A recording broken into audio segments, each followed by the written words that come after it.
전도서 9장입니다.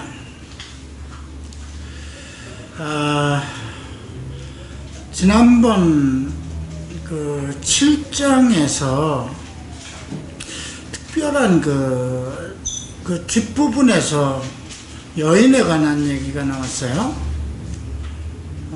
그 26절을 보면 마음은 올무와 금을 같고 손은 포승 같은 여인은 사망보다 더 쓰다는 사실을 내가 알아내었도다. 내가 알아내었도다는 건 뭐예요? 체험했다는 겁니다. 그러므로 하나님을 기쁘게 하는 자는 그 여인을 피하려니와 죄인은 그 여인에게 붙잡히로다. 이거는 지금 이 전도서를 쓰는 것은 자기의 인생 말년에 쓰는 거예요. 그래서 전도서는 자기가 왕된 이후에 여러 가지로 겪었던 체험들, 그리고 인생으로서 보편적으로 느끼는 그러한 내용들을 기록한 것입니다. 그리고 27절에 전도자가 이르되 보라, 내가 낱낱이 살펴 그 이치를 연구하여 이것을 깨달았노라. 여인에 대해서 연구했다는 겁니다. 낱낱이 살폈다는 거죠. 그리고 28절에 내 마음이 계속 찾아보았으나 아직도 찾지 못한 것이 이것이라. 1000사람 가운데 한 사람을 내가 찾았으나 이 모든 사람들 중에서 여자는 한 사람도 찾지 못하였다. 내가 깨달은 것은 오직 이것이라. 곧 하나님은 사람을 정직하게 지으셨으나 사람이 많은 꾀들을 낸 것이니라. 지금 26절부터 언급된 것 중에 여인에게 속한 것, 바울이 바울도 그랬지만 이 솔로몬이 그 여인을, 이방 여인을 많이 뒀어요.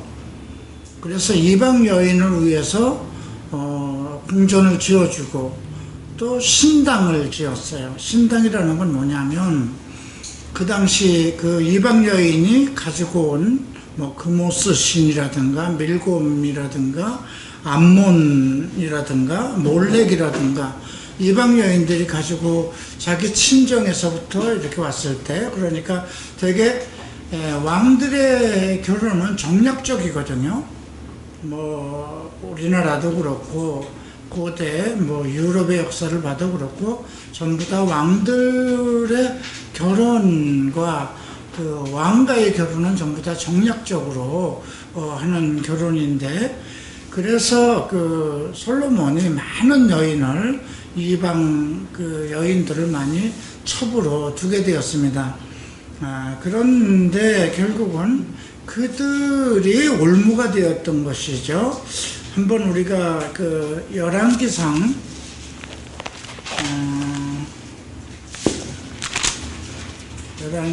11장을 한번 볼까요?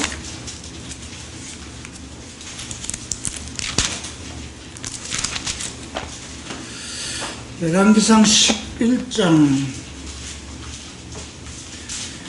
그 8절을 보면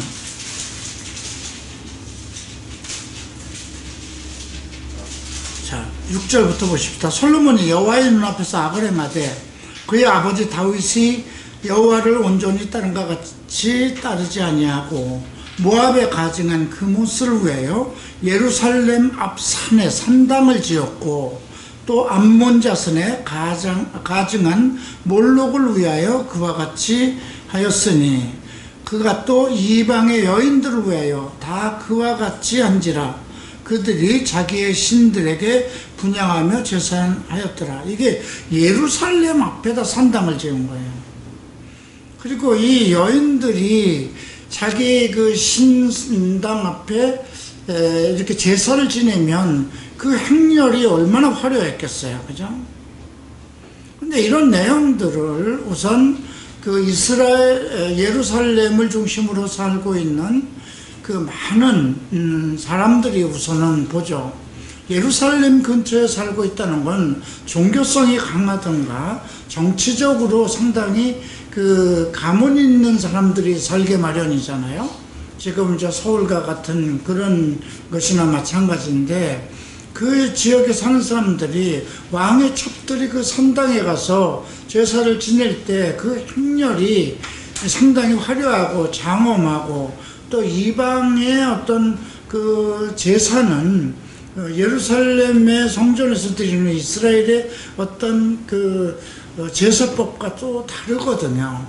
네, 그렇기 때문에 사람들에게 아무래도 이렇게 유혹을 당하게 되죠. 그것이 전에도 이제 그 발람 선지자가 이스라엘 백성들이 그 모압 땅을 지나갈 때 모압 왕에게 이제 돈을 받고 발람이 그 7산당을 산 위에다가 산당을 차려놓고 예배를 드리고, 그래서 그 밑을 지나가는 이스라엘 백성들이 그것을 보고 성적으로 이렇게 미혹됐던 사건, 이게 마찬가지예요. 지금 다윗의 뜻을 따르지 않았다 그러거든요. 다윗이 절대 이방 여인을 가까이 하지 말라, 이것은 다윗의 율법이 아니라 이스라엘 백성에게 주신 율법이거든요. 이방 여인과 결혼하지 말라 하는 그런 건. 근데 너무나 많은 1000명의 비빈을 두었다고 그러거든요. 그러니까 이제 말년에 이러한 일들이 있었던 것이죠. 그래서 이걸로 인해서 그 구절을 보면 이런 말씀이 있어요. 솔로몬이 마음을 돌려 이스라엘 하나님 여호와를 떠남으로 여호와께서 그에게 진노하시라. 여호와께서 일찍이 2번이나 그에게 나타나시고 일에 대하여 명령하사 다른 신을 따르지 말라 하셨으나 그가 여호와의 명령을 지키지 아니하므로 여호와께서 솔로몬에게 말씀하시되 내게 이러한 일이 있었고 또 내가 내 언약과 내가 내게 명한 법도를 지키지 아니하였으니 내가 반드시 이 나라를 내게서 빼앗아 내 신하에게 주리라.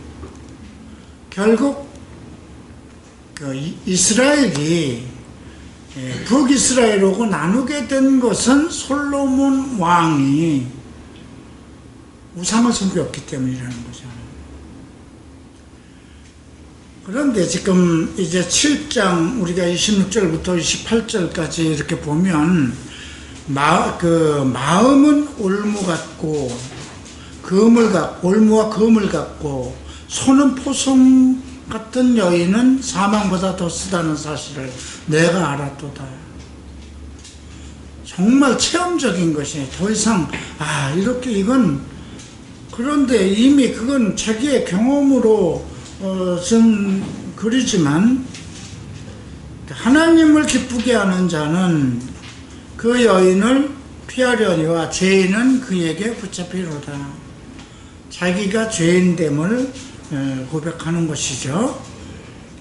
그리고 계속 내 마음이 계속 그러한 그 여인들의 잘못된 것을 살피고 연구하고 깨달았지만 자기 마음속에서 무엇인가를 계속 찾아보았지만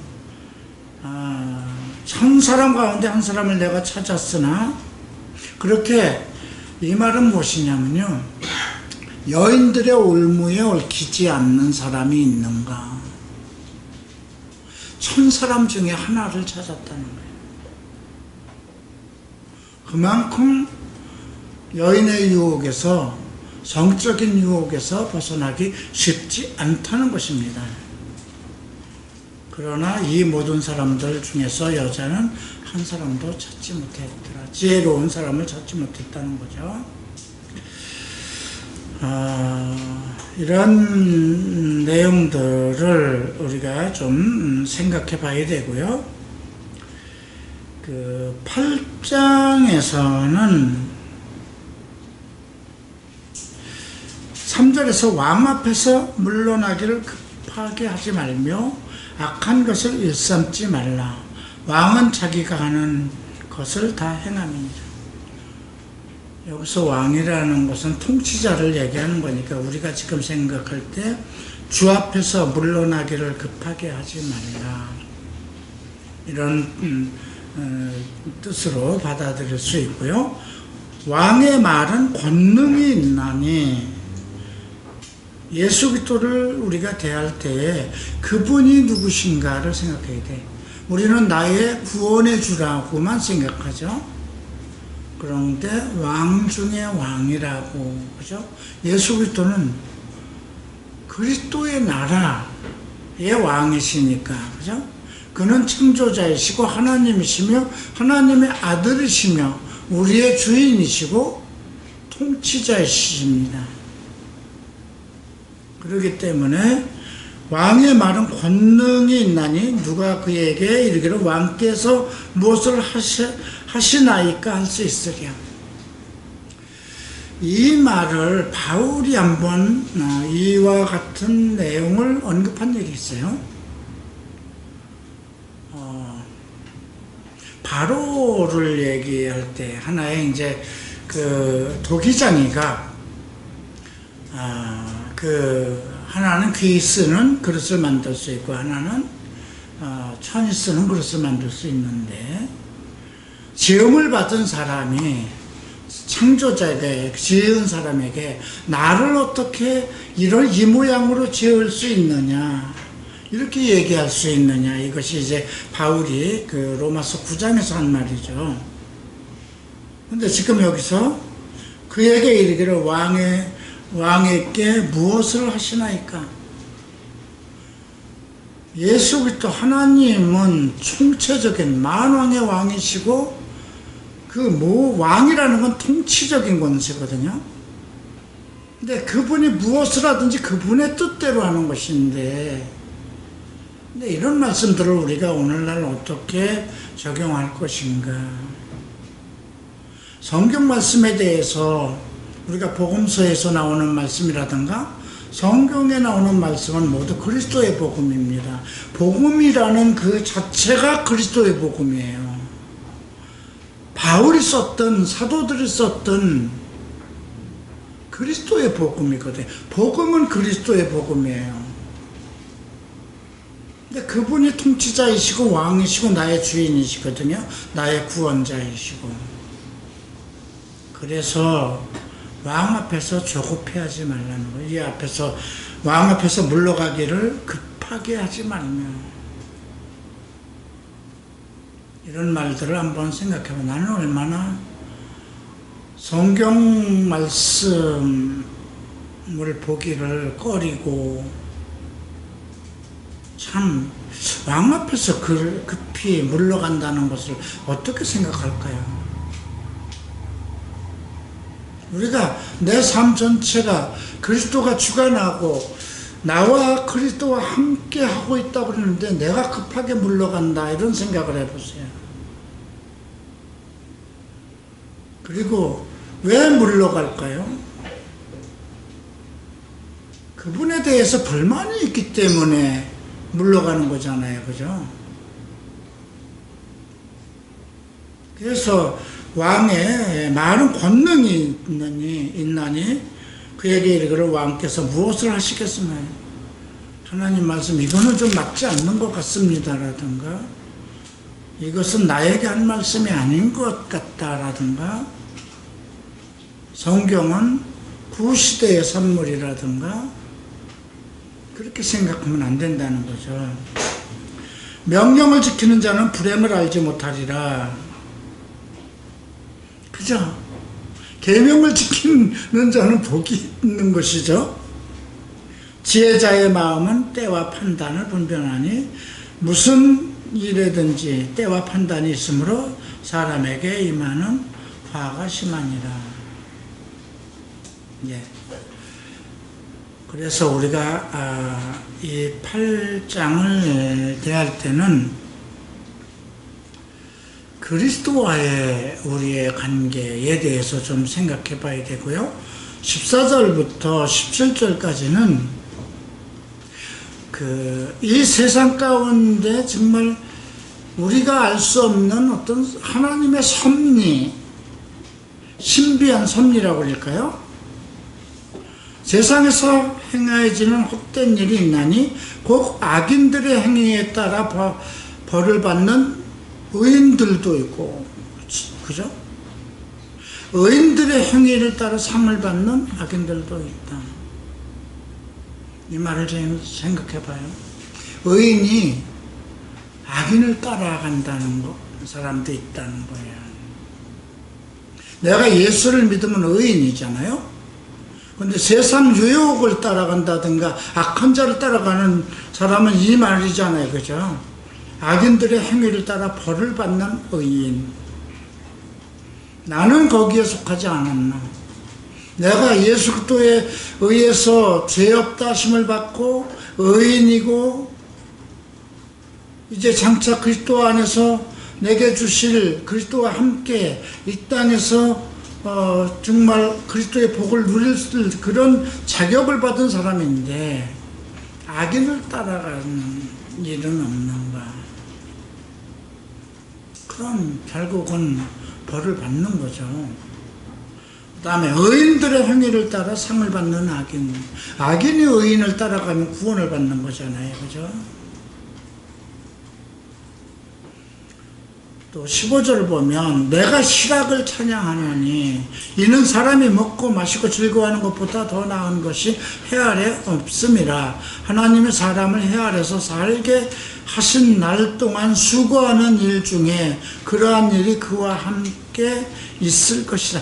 해 아래서 누리는 기쁨은 실학을 지금 이 전도자는 실학을 누리라는 거예요. 근데 그 실학이 어디에서 오는가? 먹고 마시는 것, 어떻게 보면 육적인 것을 얘기하는데 그리스도 하나님 안에서 누리는 은혜, 의인들에게 그 예수께서도 말씀하셨잖아요. 너희는 그 나라와 의를 구하라. 그러면 무엇을 먹을까, 무엇을 입을까, 무엇을 마실까 염려하지 마라. 그건 세상 사람이 하는 일이고 너희에게도 그런 것이 필요한 것을 다 아신다는 거죠. 그래서 여기서 실학을 찬양하고 이거는 해 아래서 먹고 마시는 그 즐거움은 하나님의 그늘 아래 산다는 것이죠.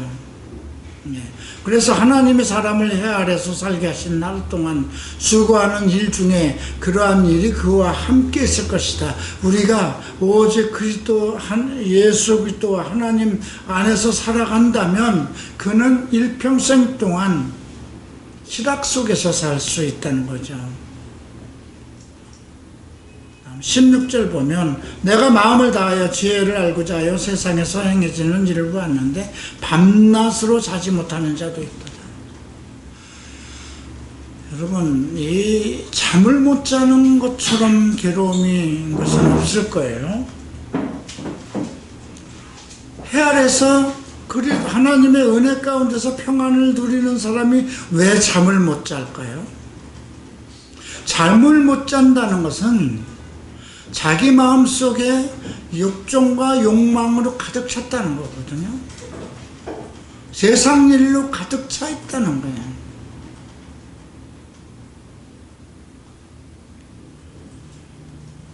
그래서 또 내가 하나님의 모든 행사를 살펴보니 해 아래서 행해지는 사람이 능히 해 아래서 이루어지는 일들을 사람이 능히 알아낼 수 없도다. 사람이 아무리 애써 알아보려고 할지라도 능히 알지 못하나니 비록 지혜자가 아노라 할지라도 능히 알아내지. 해 아래에 있는 이 세상 만사 모든 일은 그 누구도 알 수 없다는 거죠. 근데 이번에 그 장마가 이렇게 길었어요. 그죠? 그런데 바로 앞에 우리가 이제 뭐 코로나 뭐 이런 일들이 있고 정부에서도 뭐 3차 추경안을 해서 뭐 여러 가지 이제 돕는 어려움들을 기업들을 돕고 그랬죠. 근데 여름이면 항상 비가 올 것을 예측해야 되는 거죠. 정부에서 몰랐다는 예측 못했다는 건 말할 수가 없어요. 왜냐하면 이미 중국이 산샤댐인가? 그게 무너질 정도의 장마가 왔잖아요. 그죠? 그럼 하늘에 있는 구름이 어쨌든 움직이는 방향들을 예측해야 되잖아요. 그죠? 그것이 일본 아니면 우리나라로 오는 거예요. 그럼 일본이 먼저 풍랑이 맞았어요. 그리고 지금 와서 비가 이렇게 올 줄 몰랐다? 그럼 지자체에서도 자기네 지나가는 강이나 뚝을 다 살펴봤어야 될 것이고요. 북한에도 비가 내리면 그 비를 그걸 가두질 못하니까 댐에서 어차피 풀어놓을 것을 예상하고 있어야 되는 거잖아요. 그죠?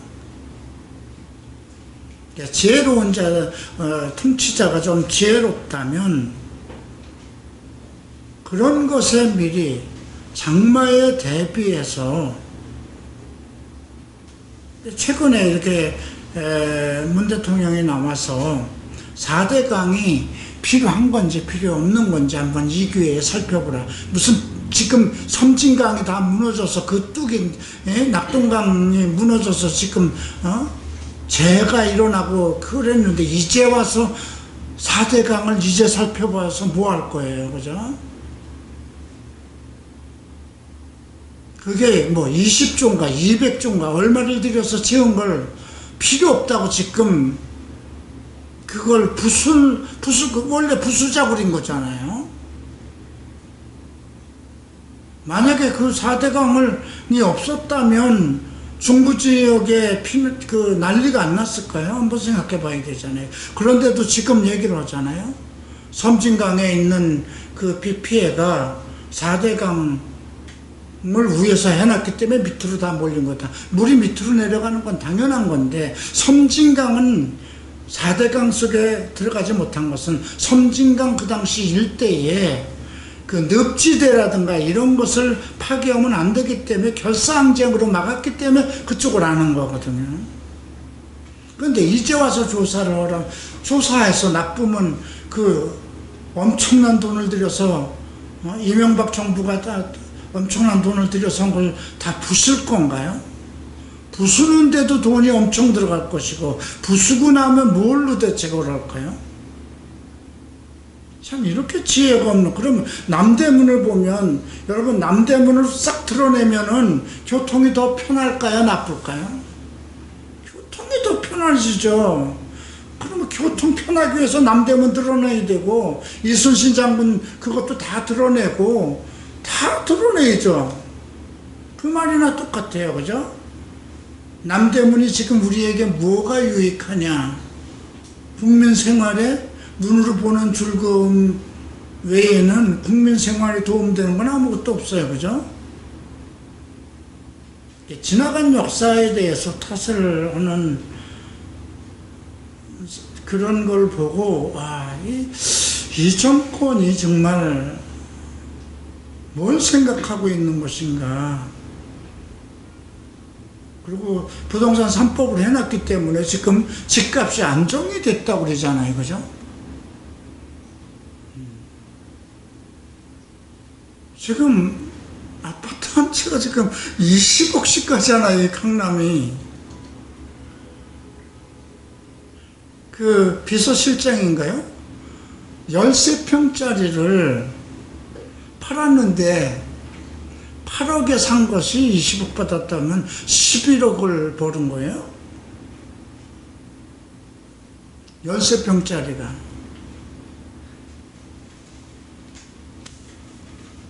그러니까 지금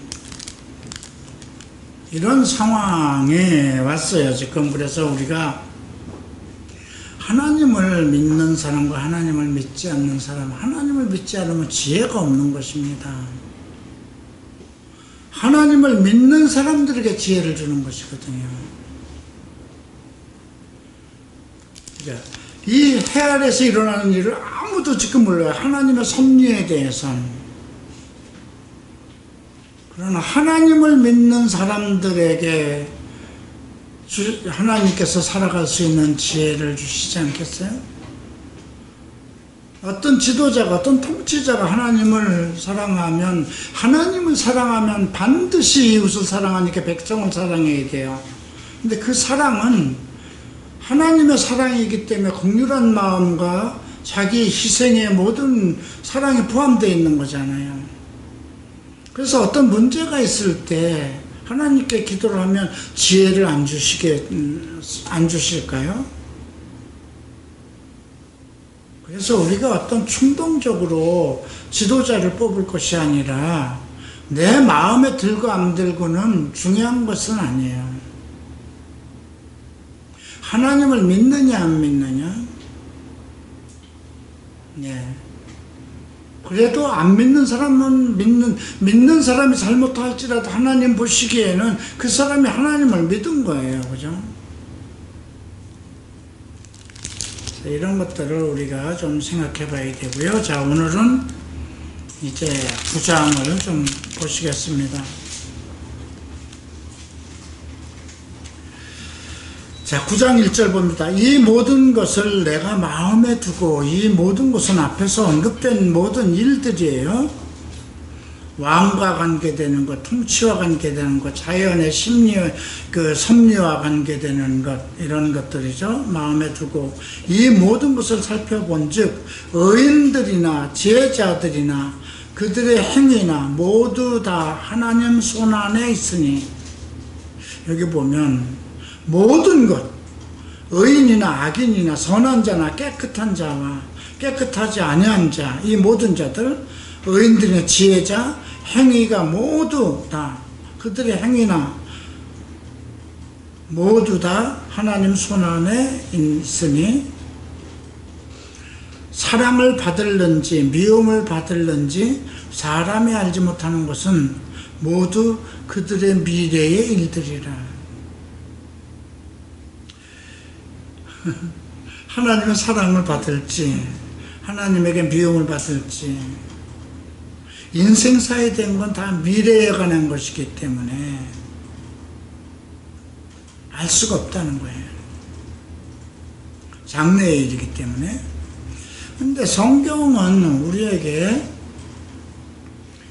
바울도 얘기를 하죠. 그날이 도적처럼 임할 것이라고 언급이 되어 있어요.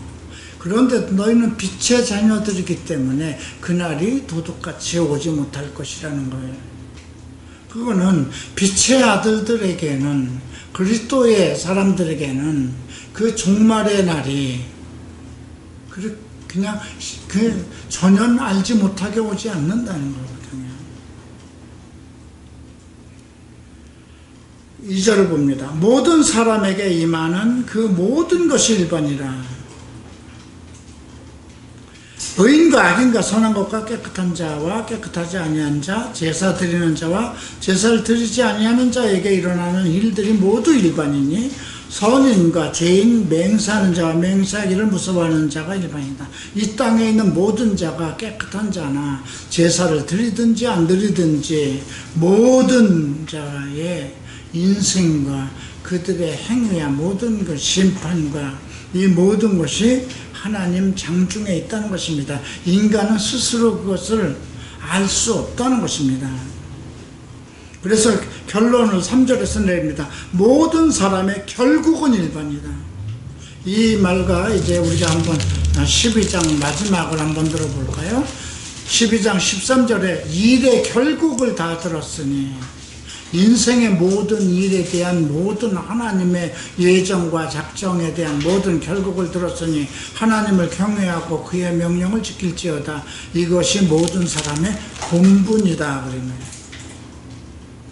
모든 사람의 결국은 일반이라. 다 똑같다. 이것은 해 아래에서 행해지는 모든 일 중에 악한 것이니 곧 인생의 마음에는 악이 가득하여 그들의 평생에 미친 마음을 품고 있다가 후에는 죽은 자들에게 돌아간다. 인생의 마음에는 악한 마음이 쌓여 있다는 거예요. 그래서 평생에 미친 마음을, 다 인간은 다 미쳐 날뛰는 존재라는 겁니다. 그래서 성경이 이제 예수께서 말씀하신 말씀이 있죠. 요한복음 11장에서 언급하신 것인데요. 마르다 마리아 때 말씀하신 거예요.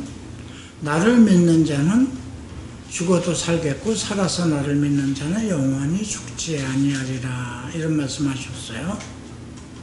나를 믿는 자는 우리가 하나님의 장중에 있다는 것. 또 한 말씀을 보면 요한 1서를 한번 보십시다.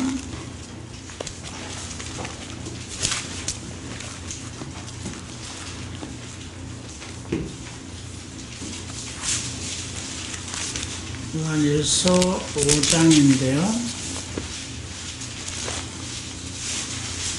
11절, 12절 함께 읽겠습니다. 또 증거는 이것이니 하나님이 우리에게 영생을 주신 것과 이 생명이 그 아들 안에 있는 것이니라. 아들이 있는 자에게는 생명이 있고 하나님의 아들이 없는 자에게는 생명이 없다. 영생을 얘기하고 그 영생은 생명인데 그것이 아들 안에 있다는 거죠. 아들 안에 있는 자는 생명, 영생 속에서 살아가는 것이고 하나님의 아들이 없는 자에게는 생명이 없다. 그러니까 이제 영생을 얘기한 건데 여기서의 생명은 살아있는 동안에도 마찬가지잖아요. 우리가 예수 그리스도 안에 있는 자는 그리스도 영생 안에 살아가는 것이 영생으로 들어가는 것인데, 그러니까 살아서도 죽어서도 그리스도 안에 있다는 거야. 그게 아까 요한복음 11장 나를 믿는 자는 죽어도 살겠고 살아서 나를 믿는 자는 영원히 죽지 아니하리라. 그러니까 우리가 살아서 믿는 자들이거든요. 그의 생명 속에 있다는 거예요. 그런데 생명 속에 있는 자가 죽은 자처럼 산다는 건 뭐예요? 죄를 짓고 산다는 거죠.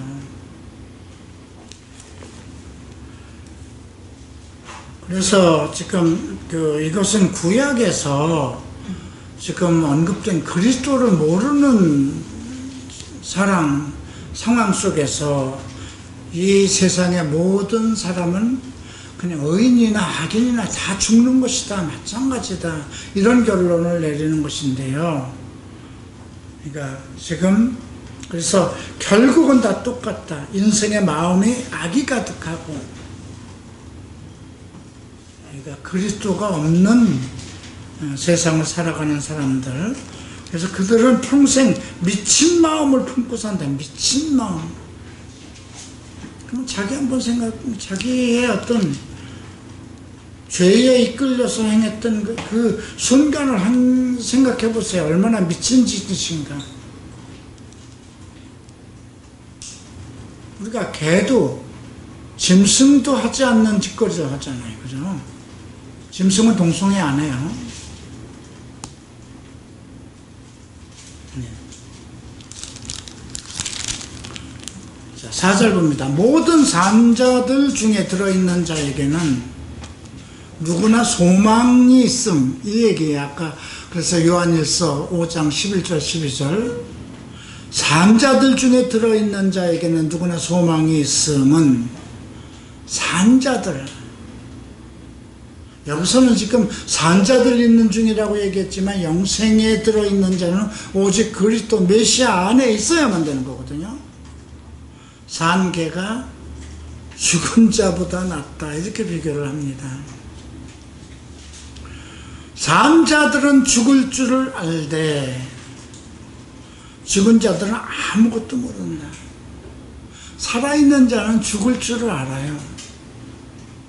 그래서 죽지 않는 길을 찾는 길이죠. 그게 영생이잖아요. 그죠? 그의 해답은 예수 그리스도이고, 죽은 자들은 아무것도 모르며 그들이 다시는 상을 받지도 못하는 것. 그죠? 일단 죽음은 상이라는 게 없는 거예요. 그러나 예수 그리스도 안에 있는 자들에게 허락된 것은 상급이잖아요. 그죠?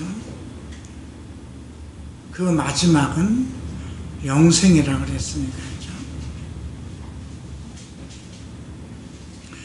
그들의 이름이 잊혀버린 바 된다. 죽은 자들, 하나님이 없이, 예수 그리스도의 이름이 없이 죽은 자들은 존재가 없어진다는 거죠. 그들이 사랑과 미움과 시기도 없어진 지 오래이니 해 아래서 행하는 모든 일 중에서 그들에게 돌아갈 몫은 영원히 없다. 오직 죽은 자들이기 때문에. 나는 산 자 중에 있느냐? 그건 그리스도 안에 있는 것밖에 없잖아요. 자, 7절 봅니다. 너는 가서 기쁨으로 내 음식을 먹고 즐거운 마음으로 내 포도주를 마실지어다. 이는 하나님이 내가 하는 일들을 벌써 기쁘게 받으셨다. 왜 그랬을까요?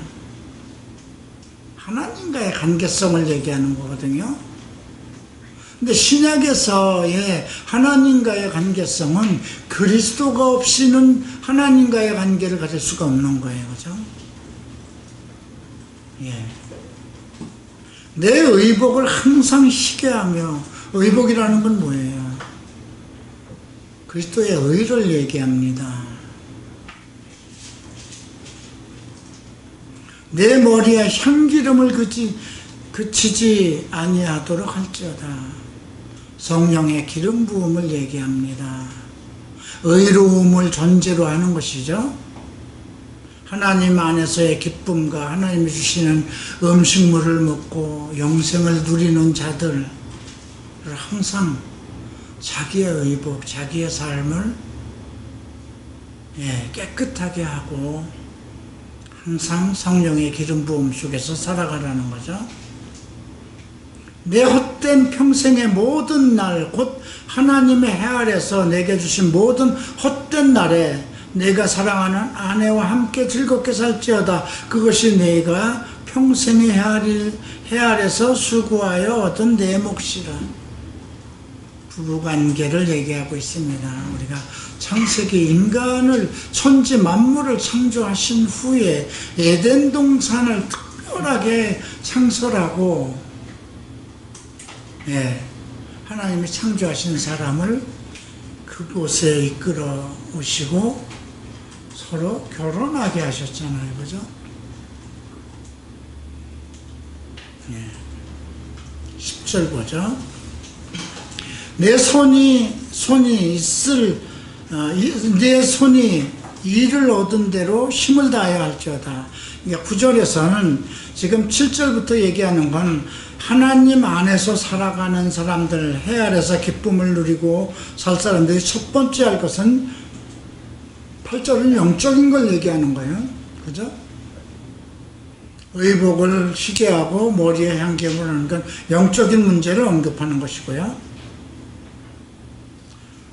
그 다음 9절에서 얘기하는 것은 가족과의 관계, 아내와의 관계, 이것이 떨어지면 음료가 생기는 거잖아요. 음행이 생기는 거잖아요. 그 다음 10절은 열심히 일하는 것입니다. 내 손이 일을 얻는 대로 힘을 다해야 할지라. 내가 장차 들어갈 소홀에는 일도 없고 계획도 없고 지식도 없고 지혜도 없다. 이 말은 소홀은 지옥인데요. 지옥에는 일도 없고 계획도 없고 지식도 없고 지혜도 없고, 죽은 자들은 전부 다 그 이름이 잊어버린 것이고 아무것도 없는 것이니까. 10절, 그러니까 7절부터 10절까지는 하나님 안에서의 누릴 수 있는 복을 얘기한 것입니다. 11절 봅니다. 내가 다시 헤아려서 보니 빠른 경주자들이라고 선척하는 것도 아니며 용사들이라고 전쟁에 승리하는 것이 아니며 지혜자들이라고 음식을 얻는 것도 아니며 명철자라고 해서 점을 얻는 것도 아니며 지식인이라고 은총을 입는 것이 아니니 이는 시기와 기회는 모두 그들에게 임한다는 건 뭐예요? 그러니까 아무 인생이 자기 스스로 만들어갈 수 있는 것이 인생이 아니라는 거예요. 다 부자가 되고 싶지 않은 사람 어디 있어요? 지혜자가 되고 싶지 않은 사람이 어디 있어요? 성공하고 싶지 않은 사람이 어디 있어요? 내 일생에 풍족하게 좋은 아내와 함께 평생을 잘 먹고 잘 누리고 싶지 않은 사람이 어디 있겠어요? 은총을 얘기합니다. 여기서는, 그죠? 은총을 입는 것은 아니라 이런 것은 모두 하나님의 은총 가운데, 은혜 가운데 있다는 거예요. 분명히 사람은 자기의 시기도 알지 못하나니 물고기들이 재난에 그 물에 걸리고 새들이 올무에 걸림같이 인생도 재앙의 날에 그들에게 호련히 임하면 거기에 걸린다. 인생의 재난을 누가 피해가겠어요, 그죠? 아무도 뭐 자기가 어떻게 죽을지 알지 못하잖아요, 그죠? 내가 차에 치여서 죽을 걸 알면 그 길을 가지 않았을 거잖아요. 아니, 홍수가 이렇게 와서 정말 바다가 강이 다 넘치고 집 산사태가 일어날 것 같았으면 거기서 사람이 살겠느냐고요. 근데 비가 올 것이라는 거, 중국에 산사태가 나면 지금 난리가 났을 때 조금 정부의 지도자들이 생각했어야 될 거잖아요.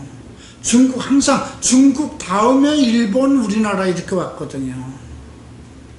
매년 수백 년 동안 계속해서 태풍이 여름이면, 근데 코로나에 매여 있고 정치적인 일에 지금 매여 있고 부동산에 빠지게, 코로나 있고 나서 그냥 이 부동산에 그냥 온 나라가 빠져가지고 홍수가 올 거라는 건 아무도 생각 안 했어요, 그죠?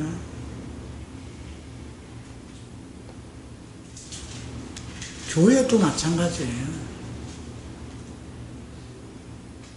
교회도 이런 일에 대비해서 기도가 없었잖아요, 그죠?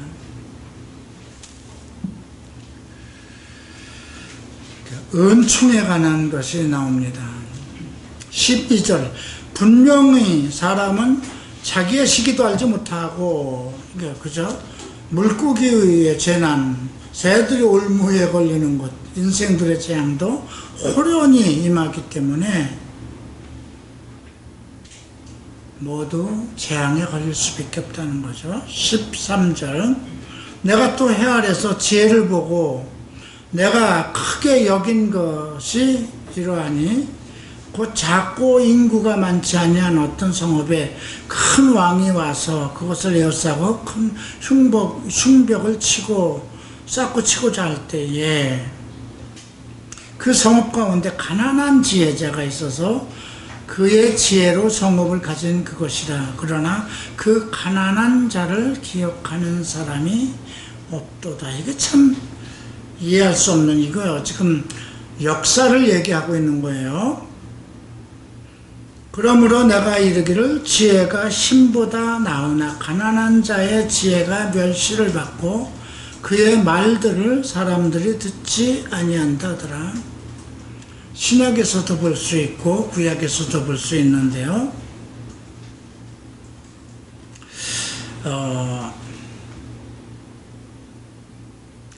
다윗이 그 아들의 반란으로 도망갔다가 다시 이렇게 돌아왔어요. 그런데 비그리의 아들 세바라는 비류가 일어나가지고 우리는 다윗에게서 어떤 기업을 얻을 수 없다. 이거 베냐민 지파였거든요. 그러니까 다윗의 지파하고 베냐민 지파하고 다르죠. 베냐민 지파는 솔로몬, 저기 그 사울왕 쪽이거든요. 사울왕하고 이제 사울하고 다윗의 시대예요. 사울이 이제 졌어요. 그리고 요압이 이제 그 다윗 왕국의 그 군대 장관이었어요. 근데 그 베냐민 지파에서는 자기네 어떤 정략적인 왕권을 상실한 것이기 때문에 그러니까 지금 이렇게 생각하면 돼요. 우리가 문 정권이 일어서고 나서 박근혜 정권이 아직도 살아서 촛불 들고 태극기 들고 난리가 나잖아요. 그러니까 다윗 왕 때도 사울 왕이 완전히 죽고 다윗의 승리가 되었고, 이제 그 다윗 밑에 있었던 군대 장관이나 모든 사람들이 전부 다 그 기업을 물려받아요. 그렇지만 이제 사울 왕 쪽에서 기대하고 있었던 사람들은 자기네들이 어떤 다윗 왕가에서 받을 수 있는 그러한 그게 없잖아요. 그러니까 비류가 일어나는 거예요. 반대하는 사람들이 의거를 일으키는 거예요. 거기에 이제 비그리의 아들 세바라는 사람이 나와요. 이 말씀은 사무엘 하를 한번 보죠.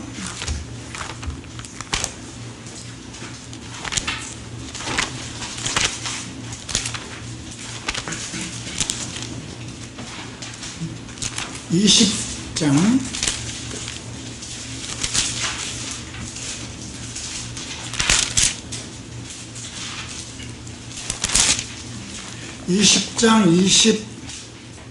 22절부터 이렇게 나오는 내용입니다.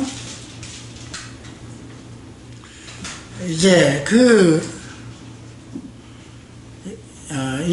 22절부터가 아니고 이것은 14절부터 봐야 되는 건데요.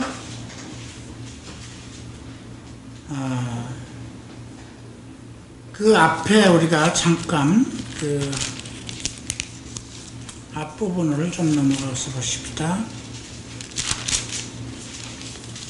20장 1절 보면 마침 거기에 불량배 하나가 있으니 그의 이름은 세바인데 베냐민 사람 비그리의 아들이었더라. 그가 나팔을 불며 이르되 우리는 다윗과 나눌 분깃이 없으며 이새의 아들에게서 받을 유산이 우리에게 없도다. 이스라엘아 각각 장막으로 돌아가라. 이렇게 선동을 하는 겁니다. 사울이 이제 완전히 사울가가 몰락하고 다윗 왕가가 들어오니까 지금도 똑같은 현상들이 일어나는 거예요. 14절 보면 세바가 이스라엘 모든 지파 가운데 두루 다니면서 아벨과 벤마가와 베림 온 땅에 이르니 그 무리도 다 모여 그러더니 온 땅을 다니면서 사람을 모으죠. 그리고 이에 그들이 벤마가 아벨이라는 지역이에요. 세바를 세우고 그 성읍을 향한 지역 언덕 위에 토성을 쌓고 요압과 함께한 모든 백성이 성벽을 쳐서 헐고자 하더니 그 성읍에 지혜로운 여인 한 사람이 외쳐가로되, 이름도 없어요. 그냥 지혜로운 한 여인이 나와요. 들을지어다 청하건대 너희는 요압에게 이르기를 이리로 가까이 오라. 내가 내게 말하려 하노라 한다. 여인이 일어나서 외치는 거예요. 항상 우리가 드보라 시대에도 볼 때 남자가 남자 역할을 못할 때 여자가 드러나는 거예요. 한국도 마찬가지예요. 한국 교회가 과거 옛날에는 여자 목사가 없었어요. 자, 이제 17절에 그래서 이제 요압이 그 여인에게 갑니다. 여인이 이제 얘기를 하죠. 17절 보면 당신이 요압입니까? 아니 그래 대답하되 그러하다 하니 여인이 그에게 이르되 여종의 말을 들으소서 하니 대답하라. 내가 들으리라.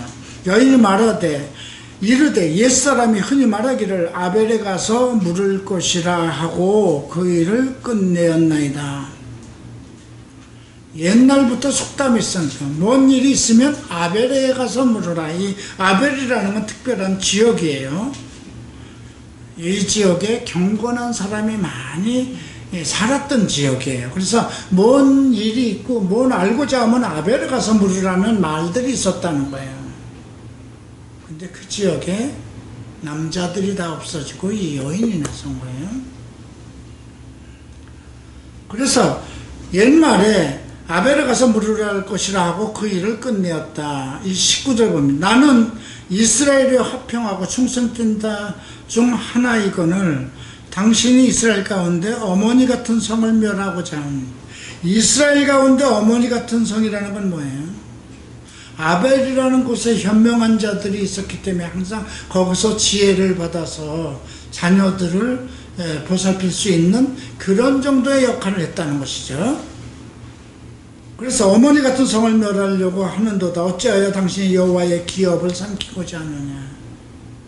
이곳을 통해서 이스라엘의 백성들이 살아갈 수 있는 어떤 지혜가 나타나는 곳인데 이곳을 멸하려고 하느냐.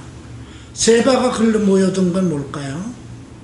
그곳이 현명한 자들이 사는 곳이고 그곳을 통해서 지혜를 얻고 이제 다음 정권을 얻고자 하는 그런 마음에서 세바가 들어간 거거든요.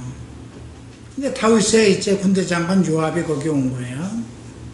그래서 요압이 20절에 이렇게 대답합니다. 결단코 그렇지 아니하다. 삼키거나 멸하거나 하려 함이 아니다. 그 일이 그러한 것이 아니라 에브람 산지 사람 비그리의 아들 그 이름을 세바라고 하는 자가 손을 들어 왕 다윗을 대적하였거니와 너희가 그만 내주면 내가 이 성 대벽에서 떠나가리라 하니라. 여인이 요압에게 이르되 그의 머리를 성벽에서 당신에게 내어 던지리라 하고 이 여인이 22절 함께 읽읍시다. 이 여인이 그의 지혜를 가지고 모든 백성에게 나아가매 그들이 비그리 아들 세바의 머리를 베어 요압에게 던지니라. 이에 요압이 나팔을 불매 무리가 흩어져 성읍에서 물러가니 각기 성막으로 돌아가고 요압은 예루살렘으로 돌아와 왕에게 나아갑니다. 반란을 제어하고 잠재운 것이 여인의 지혜예요. 그죠? 우리가 7장에서 볼 때는 똑똑한 여인은 하나도 없다. 근데 그 똑똑한 여인이 없다는 것은 음녀 중에 얘기하는 거예요. 그죠? 그런데 여기서는 이러한 현명한 사람들이 살아가고 있는 이곳에 남자들이 역할을 하지 못해도 지혜로운 여인이 있었다는 것이죠. 또한 구약에서 나오는 여인이 누가 있나요? 나발의 아내예요. 나발의 아내 누구지 이름이? 아비가일이죠. 현명하다는 뜻이에요. 그 나중에 다윗의 후궁이 되어버렸죠.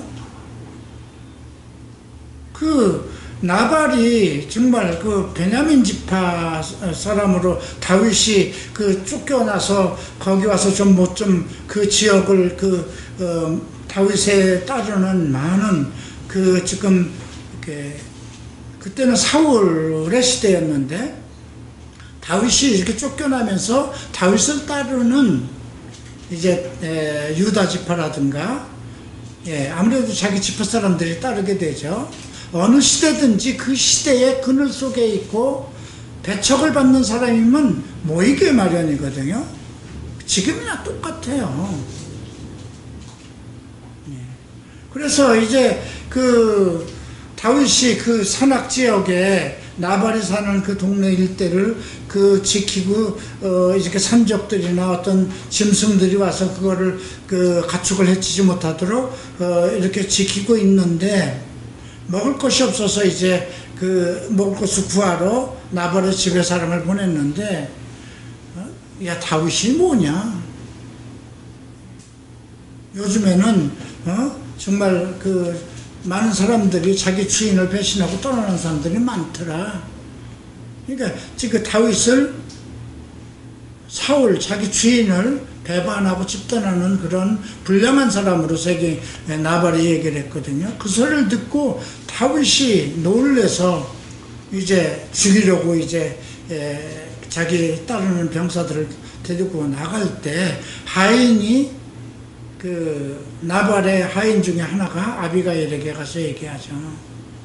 당신 남편이 불량한 거 당신도 알지 않느냐. 지금 이렇게 잘못해서 지금 다윗이 군 병사를 이끌고 지금 오고 있는데 당신이 좀 어떻게 하시오. 그러니까 이제 떡과 여러 가지 술과 이렇게 음식을 싸들고 다윗이 오는 길로 나가죠. 나가서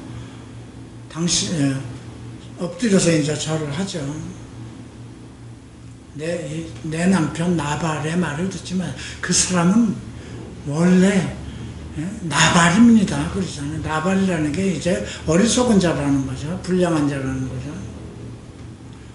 괜히 하나님의 사랑하는 당신의 그 거룩한 손을 사람을 죽여서 당신의 손을 더럽히지 마십시오. 그래서 나발은 나중에 그 소리 듣고 어떡합니까? 몸이 굳어서 죽었어요. 그리고 다윗이 아비가일을 데려다 자기 후궁으로 삼죠. 후궁이 낳은 자식들 중에 말썽 없었던 것은 아비가일이 낳은 자식들 뿐이었어요.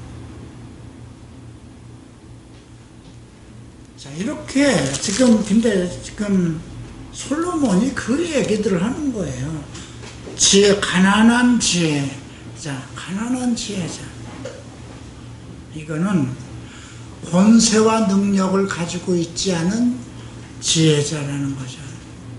조용히 백성들 속에서 묵묵히 살아가는 자, 설치지 않는 자.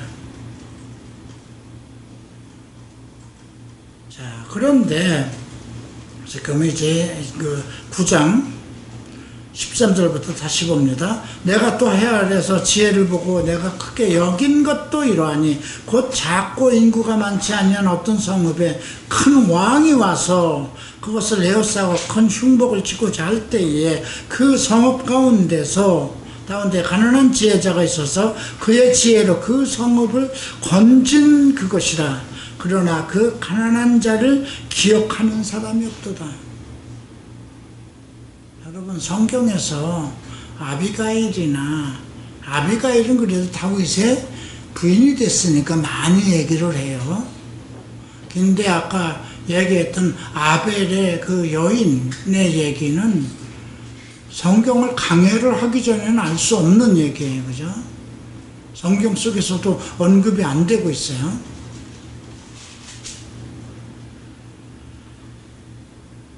가난한 자를 기억하는 사람이 없도다. 그러므로 내가 이르기를 지혜가 힘보다 나으나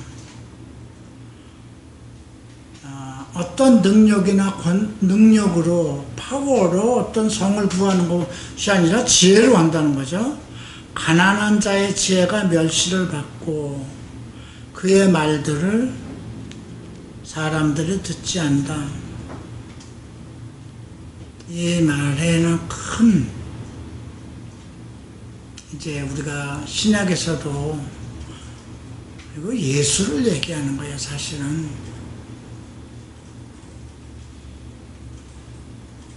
나사렛에서 예수가 나서 이스라엘에서 30년을 목수로 살고 이제 3년 동안 사역을 하는데 누가 그의 말을 들었습니까? 안 들었잖아요. 그죠?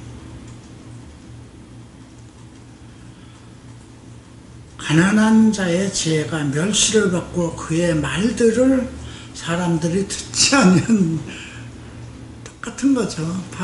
왜 그 예수 그리스도의 말을 들은 사람이 있었나요? 조용히 들리는 지혜자의 조용히 들리는 말들이 우매한 자들을 다스리는 자의 호령보다 낫다. 그래서 세미한 음성을 들으라는 거죠. 지금 교회도 큰 목소리 쫓아가잖아요. 그렇죠? 난다긴다 하고. 18절 지혜자가 무기보다 낫다. 지혜를 얘기하는 거예요. 하나님께서는 가난한 지혜자, 묵묵히 하나님의 뜻을 실천하는 지혜자를 지금 요구하는 거거든요. 그러나 죄인 한 사람이 많은 선을 무너지게 한다. 죄인 한 사람이 많은 선을 무너지게 한다. 세상이 점점 악해져 가잖아요. 아무리 교회가 많아도. 솔로몬은 떠나서 우리가 바울 시대를 봐도 생각해 보세요. 일생을 죽음을 무릅쓰고 우리가 사도행전을 보면 그 아시아 일대에 정말 예수의 이름으로 가득 찼던 거잖아요.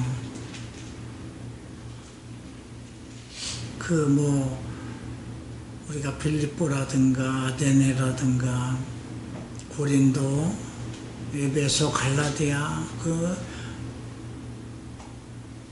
그 지역에 교회가 있느냐고요. 지금 죄인 한 사람이 많은 손을 무너지게 한다. 우리 교회도 마찬가지예요. 크진 않지만 한 사람이 다 더럽게 할 수 있는 겁니다. 누룩이라고 그러잖아요. 그래서 바울은 그래서 누룩을 주의하라고 그러잖아요. 너희는 정말 하얀 가루예요. 바울이 얘기합니다. 너희는 예수 그리스도의 이름으로 죄 없이 한 하얀 가루인데 너희 안에서 누룩을 없애라. 죄를 없애라는 거죠. 오늘 9장에서는 지혜를 정말 오직 하나님의 은총 가운데 있는 지혜를 언급하고 있습니다. 자, 10장부터 13장까지는 다음 주에 마감하도록 하겠습니다. 기도하고 마칩니다. 존귀하신 주님 감사합니다. 잠언서를 통해서 그리스도 안에 있는 영생, 그리스도 안에 있는 의인의 기쁨과 의인에게 베푸신 은총을 바라봅니다. 모든 인생이 그리스도의 장중 안에 있고 그 안에서 영생을 얻습니다. 인생에 살아가는 모든 일들이 어떻게 펼쳐지고 어떻게 일어서고 어떻게 망가질지 우리는 알지 못합니다. 그러나 그리스도 안에 있는 그리스도의 은총 속에 있는 자들은 해 아래서 기쁨을 누리고 먹고 마시는 일에 풍족함을 누릴 것이라 하셨으니 우리가 그리스도 안에서 영생을 누리게 하소서. 예수 그리스도 이름으로 기도합니다.